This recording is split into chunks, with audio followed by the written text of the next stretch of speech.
Have you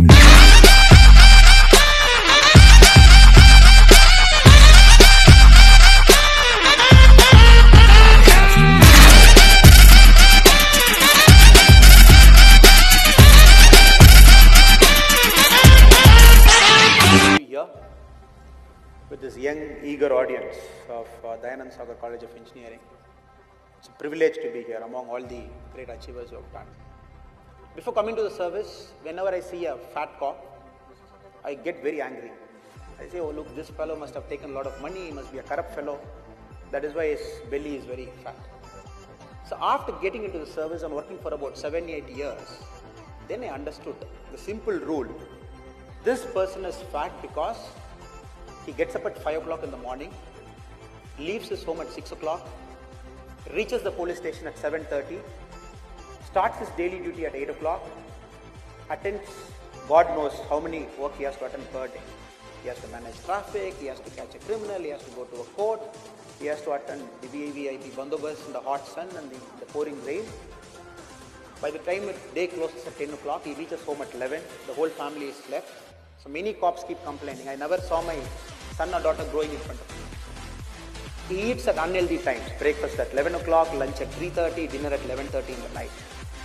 You do this for a month, then you will know how the pot belly automatically comes on. Because the society puts so much responsibility on them. That was some responsibility which he cannot meet in the first place. So naturally, in fact, this perception, it took about 7 years to understand. Second, if I ask you, how many of you believe a policeman is corrupt? I think many of you will raise your hand. But if I change the question a bit, if I tell you, how many of you personally experienced a police corruption? Meaning personally you bribed a cop because you are overspeeding. Personally you bribed a cop simply because you wanted things to be done at a fast pace. Maybe 1/10 of you might raise your hand. The reason all of you say police is corrupt because that is a myth that is built into the whole system. That myth gets reinforced every time you go to a movie, every time you see a paper, every time you hear your friends talking about cop. So this is the perception I want to set before I get into my talk. The second part, the knowledge part, the police force works with about 30% vacancy. It does all the job under the sky. So in this, a policeman is expected to act.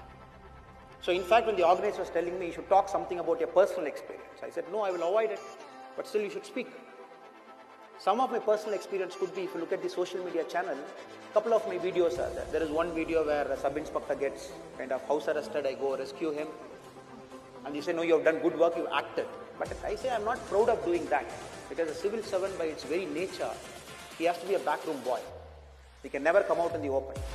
You should always allow the system to take over. The system should be so robust and fine. The system should function even for a rich person, even for a poor person. The system should not see, oh, you are influential, you are not so influential.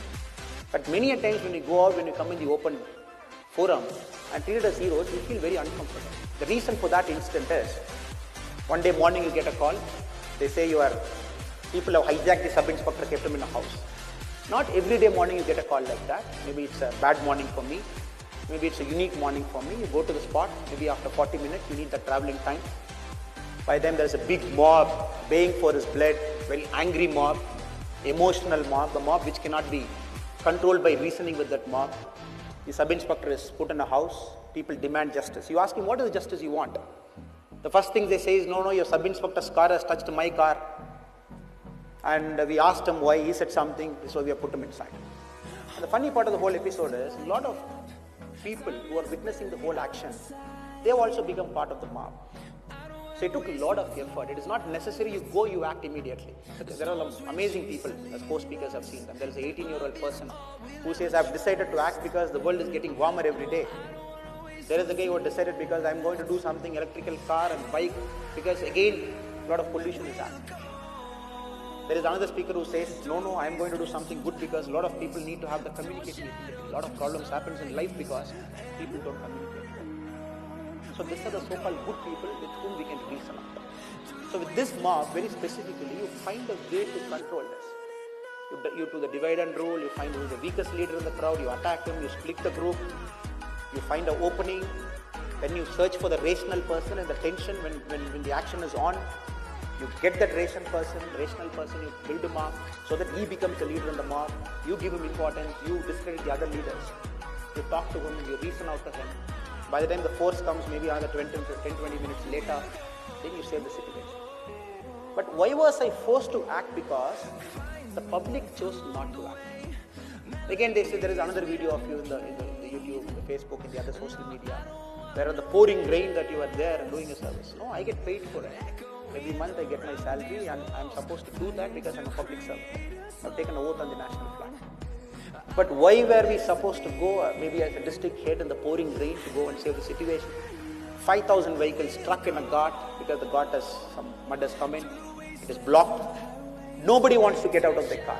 For the simple fact, if they get out, they get drenched. The public chose not to act, so we are forced to act. Generally, a public servant, if you look at it, most of the time we are forced to act because the public chooses not to act. A policeman whom you see in the road is a population of about 1.2 crore in the city, with n number of vehicles getting added every day. But navigating through this traffic is a big headache. And every time there is a 40 traffic cop for a population of about 6 lakh. That guy comes out, he does his best to control it. But the citizens decide to do their own way. There is a traffic signal that is off, then the citizens behave differently. Signal is on, then they behave differently. So, in this age and time, it's very tough for a public servant to act. That is the rational thing I want to say. I have to give a small statistic. Of late, people keep complaining. Crimes are increasing, we feel terrified. If you look at the data, if you slightly analyze why crimes are increasing, our country registers about 30 lakh crime per year. That is the Indian Penal Code major crime. If you subdivide and analyze it, there are only certain crimes that is increasing. Murder is down, robbery is down, dacoity is down, all the important crimes are down. But what are the crimes that is increasing? Writing. Writing is a very serious crime. A group of people in the name of an organization, in the name of a political party, they decide to take law in their own hands, come out, create ruckus in the public area, destroy private property. It is very tough to control. Writing is growing at double digit every year. Hate crimes. I don't like you because your skin color is different, you come from a different part of India, you speak a language I don't understand, you pray to God in a different way, I don't pray to God in the same way, over which we keep fighting. We call that as hate crimes. Again, this is increasing. The past 10 years, past 12 years. But the point of the matter is, in educated society, the more it is getting educated, it is supposed to progress. The crimes are supposed to come down. Especially this kind of crimes are supposed to come down. Unfortunately, it is not happening. When you just cross a road, there is a group of 4 people who create a ruckus. People don't come out and ask them, why are you doing this? Why are you creating ruckus? Why are you disturbing public peace? Why are you blocking the road? If you don't ask, that 4 becomes 7. The next car guy, the next bike guy chooses not to interfere. It becomes 15. The next guy also chooses to do the same. It becomes 50. By the time the police comes to the spot, it is 100. So what happens? It builds a momentum of its own. Then we get into all these issues in the society. Next you will ask me, should we act every time? As a citizen, should I act every time I see that? So that you don't choose to act? No, I'm not meaning to say every time you decide to act. When to act, when not to act. There are many issues which dies of its own. When we act, we complicate it. It goes slightly beyond control and we need to put too much effort to control it. I'm not asking all of you as citizens to act, but simple things you can do. You, based on the picture, we will make sure that particular person was done a mistake will face the risk of that. But small citizens, ordinary people like us, millions of us, we chose not to act even for a simple reason. What happens? It builds a momentum of its own. Second, Twitter. Recently, we all have seen a tweeted image of a constable in Uttar Pradesh. You must have seen a week back. Sitting in a police station, having a 6-month-old baby next to her. She was doing her police work in uniform. It became so viral last week. It forced the Director General of Police, Uttar Pradesh Police, to act after seeing all those images, to call the lady, talk to that lady personally, and to transfer her to the place of her choice, and to make sure she is comfortable with her husband and with her parents. Because many a time as citizens, you see a good thing happening out there. All you have to do is take a picture, tweet it. You You might not understand. Do my tweet has got a power? Because everybody criticizes this younger generation is into tweeting, is into Facebook, is into this, that. Yes, that is a sign of time. We can't do what? We are growing with technology. But many a time we can use the technology for a productive purpose. As active citizens chose to act instead of waiting for anybody to come. That is my only hope and wish. A public servant is always a backroom boy.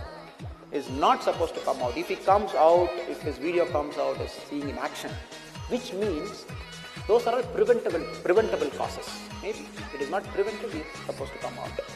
So this younger generation, amazing generation, fantastic generation. I'm meaning this because you are the very few fortunate people in this country's history.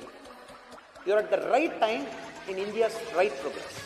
Maybe if you are 30 years before, you must be in the age-old state-controlled times. All we are searching for an RBI job, searching for a police job.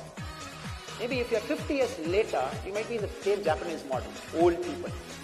Maybe the economy is not doing that correct. You are right there in the best of times. Very few people have this opportunity.